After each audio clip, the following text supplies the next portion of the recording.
மேங்களூர்லேருந்து வந்ததுக்கப்புறம் ஆரண்யாவை பார்க்கவே கூடாது அப்படின்னு நினச்சிட்டு இருந்த கௌதம்க்கு திடீர்னு ஒரு நாள் ஆரண்யா அவளோட ஆஃபீஸ்க்கே வந்து நிற்கிறா. அவள் ஹஸ்பண்ட் வந்து அவளை என்னென்னலாம் கொடுமை பண்ணா அப்படிங்கிறத கௌதம் கிட்ட சொல்லி பயங்கரமாக அழுக ஆரம்பிக்கிறா. கௌதமே அவளை சமாதானப்படுத்தி அங்கேருந்து அனுப்பிச்சிடறான். உன் லைஃபை இனிமேல் நீ நல்லா பாரு அப்படி சொல்கிறப்ப ஆரண்யா உன்னை விட்டால் எனக்கு யாருமே இல்லை அப்படி சொல்லி அங்கேயே அழுதுட்டு தான் போயிருப்பா. ஆரண்யாவோட ஹஸ்பண்ட் கூட சேர்ந்து வாழு சொல்லி அவங்க அப்பா அம்மா வந்து கேட்ட கூட ஆரண்யா அவங்களையும் அசிங்கப்படுத்தி அனுப்பிச்சிடறா.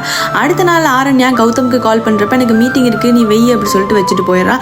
அவன் மீட்டிங் போயிட்டு வரக்குள்ளே 18 மிஸ்டு கால் வந்திருக்கு. அதை பார்த்து கௌதம் வந்து பயங்கரமாக ஷாக் ஆகுறான்.